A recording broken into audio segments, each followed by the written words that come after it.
Now, for those who have not beaten legendary missions, I have some ideas to share for you to actually take you to actually go doing them from wherever difficulty you are. Now, you have to at least have some experience as to how the mission progresses. So the first thing that I would encourage you to do is actually watch some legendary tutorials. Shameless plug, I'm going to plug mine in because they're like 15, 12 minutes. That's what I did to actually put out the tutorials for Roosevelt Island and for District Union Arena. Those two are actually very easy to beat compared to Capitol Building. So I probably will not go to Capitol Building first. I'll stick with District Union Arena and Roosevelt because those two have more of a linear progression, and at the end, the bosses are not outlandish. But before you even go in there, there are a few things that you kind of have to have, and you can use these concepts that I'm trying to set up for you in order for you to even start beating some of the harder missions depending on where the difficulty level you're used to. And this is kind of like a, kind of a shortcut because I know some people might get impatient and want to touch the higher mission. So the very first thing you need to do is you need to make a specialized build. Now, what this means is you're going to have to take your build idea, put it all together, and make it do one thing and do that one thing very well. Anything else that comes after that one thing your build does, that's only going to be an added bonus. So where do you need to start from? My recommendation is that you first start out making a tank build. Don't tell me I don't like running shields. You want to go all the way from where you're playing to legendary. One of the interesting things that will have to happen is you'll probably have to play tank because just like you most likely were thinking when I said that, a lot of other people don't want to run tank. This is something that some people enjoy running, but it's also something that a lot of people are not fans of. But it's one of those dirty jobs that nobody wants to do. But if you want to kind of get your feet in there, and even maybe for the experience, it is definitely worth noting that building a tank build is almost a surefire way of getting into a legendary mission. There will be very few teams that tell you, we don't need a tank. That's almost impossible because being a tank means you're going to be at the forefront. Nobody wants to take all that damage and that responsibility. You, on the other hand, will have to do it. And what does it take to do a tank build? Nothing even hard.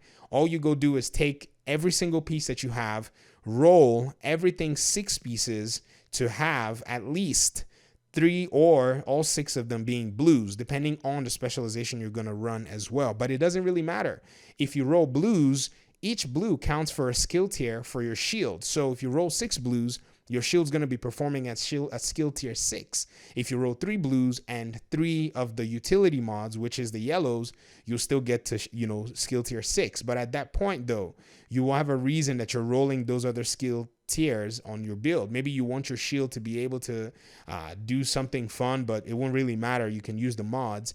Or maybe you can even try to get like another skill and you want that skill to perform at a much better rate, so you roll a few more utility mods. You can also roll 6 utility mods and use Technician or whatever to be able to gain some more buffs that Technician gives against the Black Tusks. This is another way to go because if you have maybe like a Jammer Pulse, so if you have something that the Black Tusks, will basically be not immune to or vulnerable to, if I may put it that way, that's usually helpful. So if you look at the Technician tree, it is designed in a way that actually deals a lot of damage against enemy proxies such as skills, robots, turrets, warhounds, even support stations.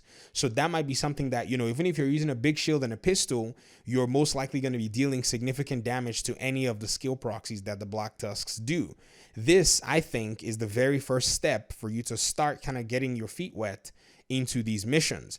Now, I also understand that right now the loot is basically not, rewarding when you complete these missions, but don't be fooled. The drops that you'll be getting will be significantly higher than what you're going to see perhaps in maybe other missions that you're going to be running around.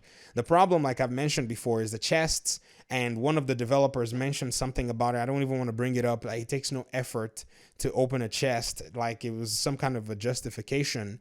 And I think when you make your way into a heroic or a legendary mission and you open a box or a chest, that needs to give you something decent because those chests lie within those missions. And so that needs to at least scale with the, the difficulty that you're running on. Now, the second thing that you can do if you don't want to play tank, which, like I've said, that's probably your best and sure way, is to go for utility build. Now, the utility build is basically you pick a build and you also go for it. So if you want to be doing damage with your utility build, or if you want to be doing healing with your utility build, this is also a surefire way for you to get selected for legendary mission, because like we've said, a lot of people would prefer to run DPS. What I've noticed is, as a support player and as a tank player, that's me myself, it's very easy for me to get into these missions. When people say, what are you going to run? I say tank. They're like, great. Or if they say, who's going to run skill damage? I say, I'm going to run skill damage. They say, great. Templates for builds like these are not too difficult. And I know a lot of people are saying that, oh, they've nerfed skills or because they took off the send off, but like a lot of you here have pointed to me, and I have to say this because no one has said it, they buffed the shield mods. I said the shield mods, the skill mods, sorry. Mine, based on my shield, I have a little bit more resistance, and I also have a little bit more holstered regeneration or active regeneration for my shield. And other skills, your mods also have extra values that have been added to them based on this new patch that they actually put in place. So even though the send off went away, you now have a little bit more to add to your skills in regard to damage or whatever. Now, it's not the 20%, but it is something at least that works. And then if you want to do a shield build and you don't have some pieces, I would just say that shield builds come in all shapes and forms and sizes. You don't have to have the tardigrade armor chest piece. You don't have to have the motherly love gloves. If I would even stretch it, if you have the Motherly Loves gloves, then you don't need to have the R&K Forge named holster. In fact, if we have to be realistic, it's only an extra 10% shield health that it's giving you. You can probably benefit from running an exotic like the Imperial Dynasty if you just kind of take your time. Just know that you're not going to be going too much forward. Your job is going to be luring the enemy NPCs into corners, into crevices, small funnels, so that your team can take them out. This is how you can actually go directly from whatever level of difficulty you're playing to start touching the legendary missions. I know everybody has the capacity to play them and even be successful, but it does take a lot of patience. If you're going to play as the tank, you're going to have to play very smart, because the enemy NPCs, they are very smart and in tune to destroy you as well. They can disrupt your shield. They disrupt your shield, you're exposed. So you also have to look at those little things. And like I said, your build doesn't have to be min-max. It just has to do one thing well. So look through your stash. Look at all those blue items that you have. And I guarantee you, a lot of people have gotten a bunch of blue items that they've just ignored because, oh, it's not critical hit chance or critical hit damage or skill damage or, status effect. But look closely. Those blue items, because they're not necessarily the most sought after things, it seems like there's a disproportionate increase in dropping them at high rolls. So I think this is where you can start in order for you to do this. Just two different things that you have to do. One, watch the mission at least so that you can understand the progression and understand the different areas. And then the second thing is make a specific build that does one thing and does it very well. You can do either a shield or a tank build, or you can do a utility build. And I think these two things are capable of getting you in the door at least.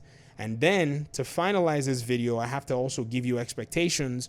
You have to be willing to set the time aside. You're going to be going in there fresh. Maybe luckily for you, you're going in with some people who are experienced, or maybe you're going in with people who are inexperienced. At any rate, you guys are all going to still have to play a patient game depending on who's actually working, and how you guys are working as a team. If you have somebody who's experienced, they'll most likely give hints. They'll most likely kind of talk about different strategies. Just be calm, just be patient to listen to them, because, you're the new guy there. And until you have one of those stripes, then basically that person kind of has the grounds to call the shots. And that's basically how you do it. Now, if somebody is already getting all aggravated and, getting angry that the team is not doing what they want, I would say feel free to bounce. That's one thing I've also noticed. I remember running one legendary. We could not make it past the chopper. I think District Unit Arena, the chopper was bringing all these rushers and their drones. And this guy kept asking us to rush the drones and rush the bad guys. And I was like, what do you mean? Like, how is that even a safe playstyle? So everybody tried it, and then we wiped, and then he got mad and left. And so I thought to myself, it's such a nice word that, I don't want to say out here, but it was one of those things where if you find yourself in a situation like that and you just don't feel comfortable with the group dynamics, just kindly bow out and leave. you will find a group of level-headed individuals that will run you through this mission. All right. I'll talk to you guys soon. Peace.